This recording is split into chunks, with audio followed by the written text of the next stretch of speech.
ఒక వ్యక్తి ఎక్కడన్నా నడి రోడ్డు మీద తాగి గొడవ చేస్తా ఉన్నాడని చెప్పేసి అంటే పోలీసు వాళ్ళకి ఫోన్ చేస్తే పోలీసు వాళ్ళు ఫస్ట్ చేయాల్సింది ఏంది? ఆ యొక్క వ్యక్తిని వాళ్ళ యొక్క పోలీసు వాళ్ళ వెహికల్ తీసుకొచ్చి ఆ వ్యక్తిని పిక్ చేసుకొని ఆ స్టేషన్ లో కూర్చోబెట్టి మత్తు దిగిన తర్వాతకి తగిన ట్రీట్మెంట్ ఇస్తారు. దాని తర్వాతకి తగిన చర్యలు తీసుకుంటారు. అదే ఒకవేళ గొడవ చేసినటువంటి వ్యక్తి పోలీస్ డిపార్ట్మెంట్ వ్యక్తి అయితే తను కూడా ఒక పోలీస్ అయి ఉంటే ఏం చేయాలా? సేమ్ అదే ప్రాసెస్ కదా. డిపార్ట్మెంటా కాదా అనే విషయం పక్కా పెట్టేస్తే అందరికి కూడా సేమ్ రూల్ కదా.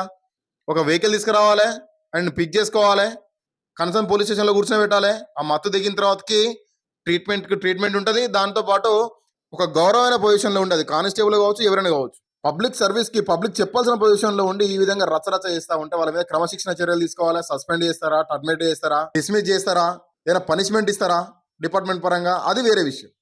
ఆ విధంగా పోలీస్ డిపార్ట్మెంట్ వాళ్ళకి తగిన చర్యలు వాళ్ళు తీసుకోవాలి. అది పద్ధతి.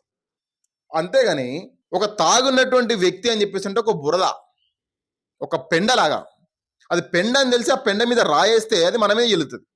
అది ఎవరి పరువు పోతుంది? ఆ బండేసినందుకు ఆ పెండ మీద మన పరువు పోతుంది. యాస్టీస్ గా ఒక తాగినటువంటి వ్యక్తిని నడి రోడ్డు మీద డిపార్ట్మెంట్ అని తెలిసి కూడా చెంప మీకు లాగి కొడితే తను కూడా డిపార్ట్మెంట్ కదా, తిరిగి లాగి కొట్టిండు. దానివల్ల ఎవరు పరువు పోయింది? తాగి కొట్టినందుకైనా పరువు పోదు.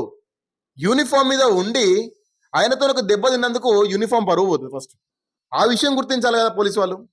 నా వరంగల్లో జరిగినటువంటి ఒక ఇన్సిడెంట్ లో ఒక కానిస్టేబుల్ ని, తన ఒక బీట్ కానిస్టేబుల్ అంట, తనని సరే ఆడ ఇష్యూ ఏం జరిగిన విషయం పక్క పెట్టండి.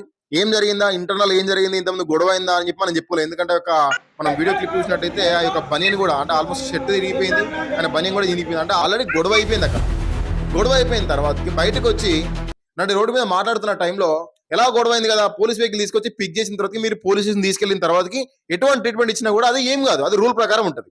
అంతేగాని నడి రోడ్డు మీద చెంప మీద చెల్లమని మీరు కొడితే తిరిగి ఆ తాగినటువంటి వ్యక్తి కూడా పోలీస్ కానిస్టేబుల్ యూనిఫామ్ ఉన్నటువంటి వ్యక్తిని కొట్టిండు. కొట్టిన వెంటనే ఏం చేసారు, పక్కనటువంటి కానిస్టేబుల్స్ కావచ్చు, ఆ యొక్క బార్ ఓనర్ కావచ్చు, అందరూ వచ్చిన విపరీతంగా చాలా అంటే చాలా దారుణంగా కొట్టారు. ఈ కొట్టే అధికారం ఎవరు ఇచ్చారు మీకు? నేను సింపుల్ క్వశ్చన్ చేస్తా ఉన్నా, కొట్టే అధికారం మీకు ఎవరు ఇచ్చారు?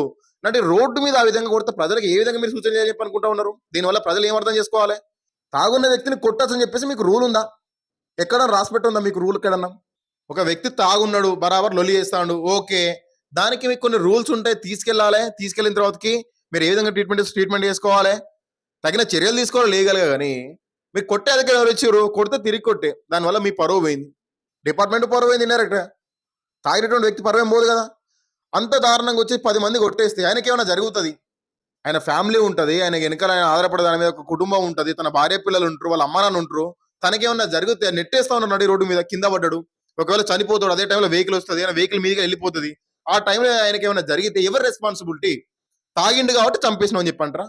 తాగిండు కాబట్టి కొట్టి చంపినాం అని చెప్పేసి అంటారా? మేము పోలీసు వాళ్ళం కాబట్టి కొట్టి చంపే అధికారం మాకు ఉందని చెప్పేసి అంటారా? మరి ఏ విధంగా అంటారు? ఇది తప్పు కదా. ఖచ్చితంగా ఎవరైతే తాగి లొల్లి చేసారో ఆయన మీద చర్యలు తీసుకోవాలి.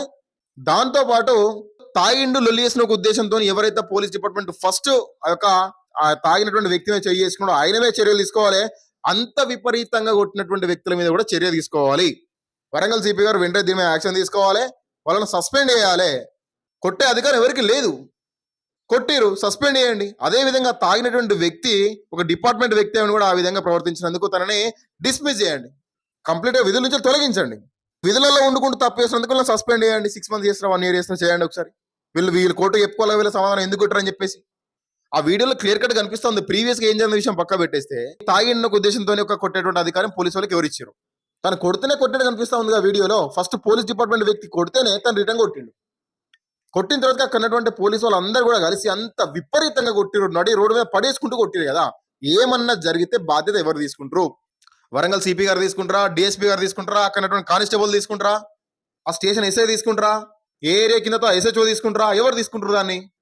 ఖచ్చితంగా బాధ్యతలు ఎవరు తీసుకోవాలి కదా. వాళ్ళ కుటుంబానికి బాధ్యత ఎవరు తీసుకుంటారు? వాళ్ళ ఫ్యామిలీ పరిస్థితి ఏమైతే ఒక చనిపోతే వాళ్ళ భార్య లెవెల్ చూసుకుంటారు, వాళ్ళ పిల్లల లెవెల్ చూసుకుంటారు, వాళ్ళ తల్లిదండ్రుల లెవెల్ చూసుకుంటారు, వాళ్ళకు ఉన్నటువంటి లోన్ లెవెల్ కడతారు. మరి ఇవన్నీ కూడా ఉంటాయి కదా.